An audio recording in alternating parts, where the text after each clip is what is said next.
600 कोटींचा भूखंड 1 रुपया बावनकुळेंना अटक करा असं प्रत्युत्तर राऊतांनी दिलंय। बावनकुळेंना महसूल मंत्री देणं गुन्हा असल्याचंही संजय राऊत म्हणाले।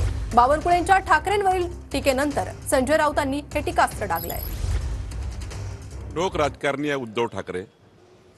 जनमानसाची प्रतिमा मलिन झाल्यावरही आणि जनतेचा कौल विरोधात गेल्यावरही ते दुरुस्त होत नाहीये।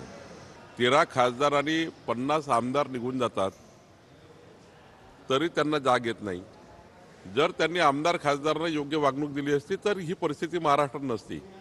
मला वाटतं अमित भाईवर टीका करून किंवा देवेंद्रजीवर टीका करून किंवा आमच्या पक्षावर टीका करून काही साध्य होणार नाहीये। असं आहे की इंटरनॅशनल कॉन्फरन्स आहे, त्या कॉन्फरन्समध्ये देशाचे विदेशाचे सर्वच लोक सर्वच बिझनेसमॅन त्या ठिकाणी येतात। मग देशातला करार राहो किंवा विदेशातला करार राहो तो त्या ठिकाणी एकाच प्लॅटफॉर्म होत असतं, एकाच ठिकाणी होत असतात। त्यामुळे उद्धव ठाकरे बालिश आहेत, आपले आदित्य ठाकरे बालिश आहेत। त्यांना अजून सरकार पूर्ण कळलं नाही आहे। ते 2 वर्ष पर्यटन मंत्री होते, ते पर्यटन करत राहिले, त्यांना अजून सरकारमधला मूळ गाभा कळला नाही आहे।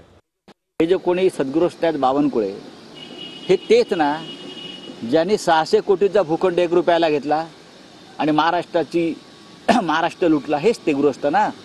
600 कोटीचा भूखंड ज्यांनी 1 रुपयाला घेतला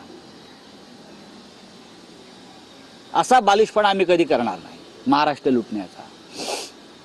600 कोटीचा भूखंड 1 रुपयाला, हा काय? ईडी कुठे आहे? सीबीआय कुठे आहे? या माणसाला ताबडतोब अटक केली पाहिजे। देवेंद्र फडणवीस यांनी याला महसूल मंत्रीपद दिलं, हा मोठा गुन्हा आहे।